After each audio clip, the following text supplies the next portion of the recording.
ease the restrictions was based on the advice from our experts, the Medical Advisory Committee and the Department of Health.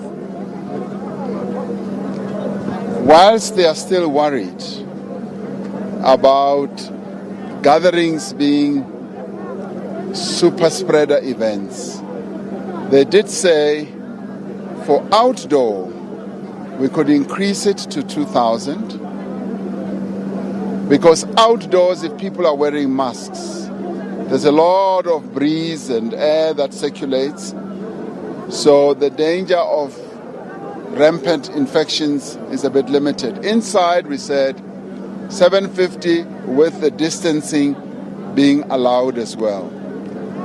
Now, we increased the number from 50 to 100 for funerals, because funerals have been found to be super spreaders, because at funerals people tend to cluster together for quite a number of hours.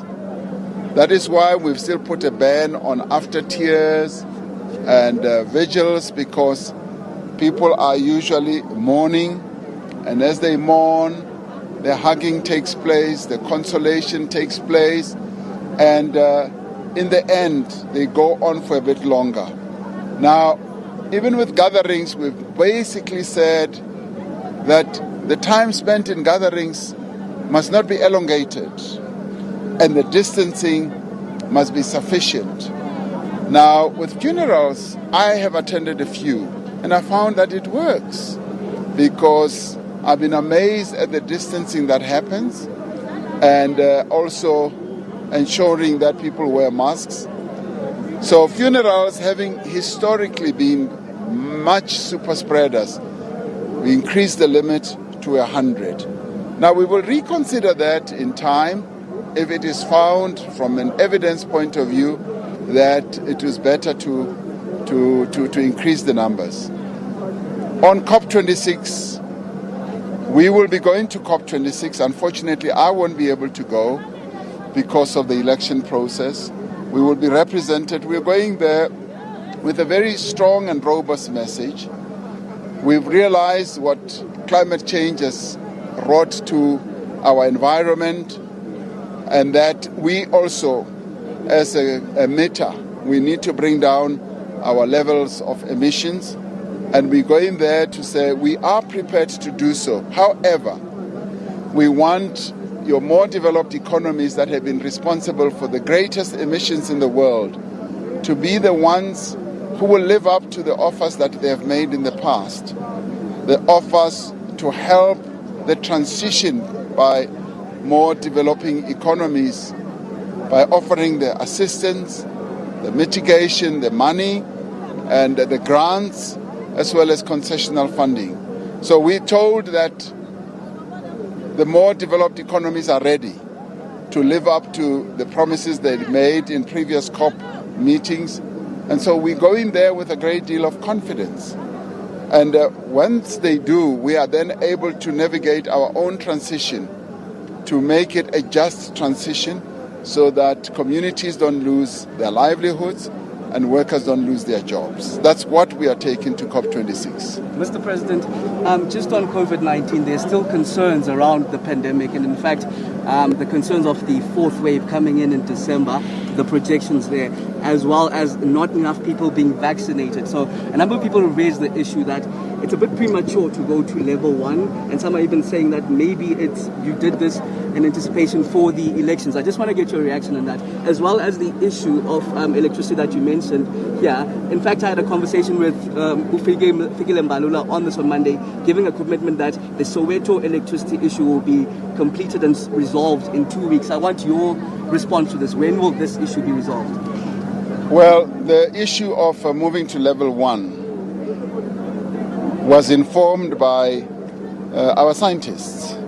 They are the ones who said we've now exited the third wave and we can now relax the restrictions. And it is on that guidance that we were able to make the announcement. Now, there are a number of people who are saying do away completely with the state of disaster and let everybody return to normal. And we are saying we are guided by science and scientists, and we will not just willy-nilly respond to the whims of either political leaders or whoever. Science must guide us.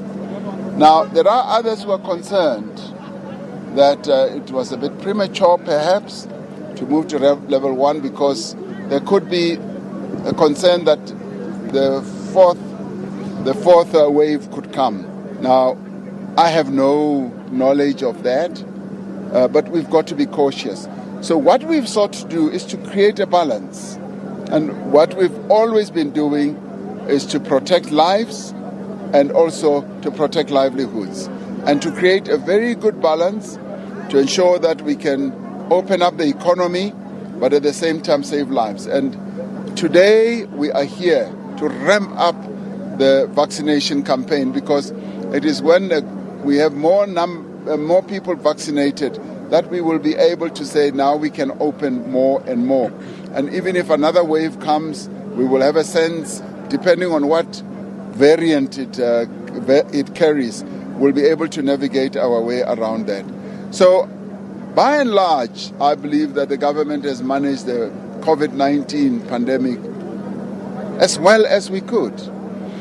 And I don't think there's any country in the world that can say that they have managed it in the most angelic way and all that, because we're dealing with a virus that changes all the time.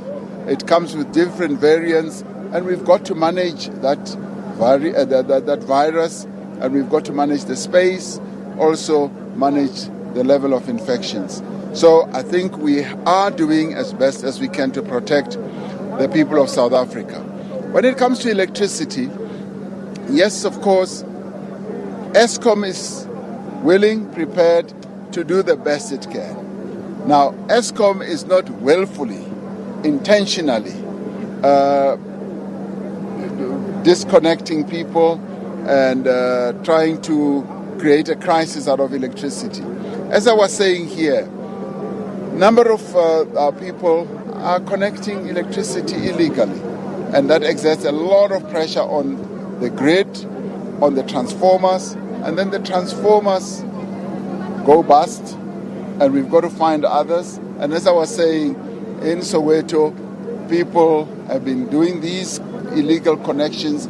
The transformer busts, another one has to be found, and another one has to be found, and it costs money, and it has to be ordered as well. In Soweto alone, they needed 42 transformers, and at the time I was there, they could only get about 8 or 10, and so they still have to get others. And the transformers, you just don't go and get on the shelf. You've got to pre-order, they've got to be manufactured, and then you get them.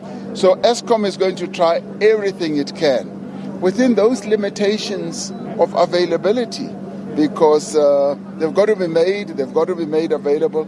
Even here in Ekurhuleni, our mayor here, Mayor Masina, has been saying to Eskom, please reconnect our people, and it's a question of transformers. Here they've had up to 100 transformers blown through illegal connections. Now the message that we are sending to our people is that let us be responsible. Let us pay for our electricity usage, and let us desist from doing illegal connections, because Eskom can connect people directly. And we find that many of these illegal connections come from people who rent out back rooms, come from informal settlements, and all that can be properly managed. And Eskom is quite capable to connect people through the prepaid system. Thank you very much. Thank you, Mr. President. Just one last one. What do you make of criticism that this is an election drive disguised as, a vaccination drive, because government clearly failed to communicate vaccines, the issue of vaccines on time, but now you're mobilizing leaders across the political spectrum to come up now and speak on vaccines? Well, I don't want us to mix the vaccinations with elections. The two are completely different. And I totally reject the nexus that is trying to be created between vaccinations and elections. I'm here today as the President of the Republic. Minister Motsoaledi is here and the Mayor is also here. We are here as government officials, drumming up support for vaccination. This has been in the making for quite a while, this type of drive. And it's largely because the vaccination numbers have been going down and we need to ramp them up. And through ramping them up this morning only, I mean, we've had a number of other people coming to vaccinate. So what can be wrong with that?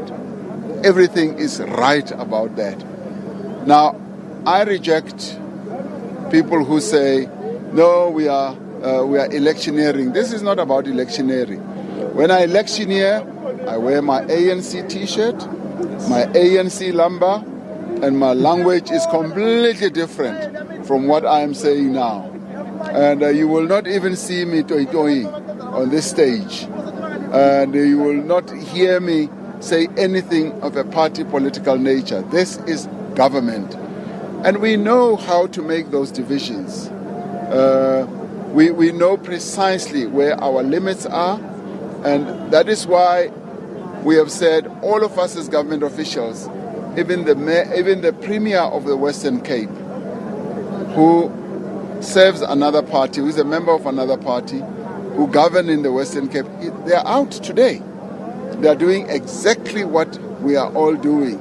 And so there's no electioneering, there's no party political posturing about this. It is just about vaccination. And so let us obliterate this view or criticism that we are about electioneering. No. Thank you so much. Thank you, Mr. President. Okay. That is. All right, my colleague Criselda Lewis and reporters from different television networks, they're speaking to President Cyril Ramaphosa in his capacity as president of the country as they go on that Vooma vaccination drive. Now, every Friday, SABC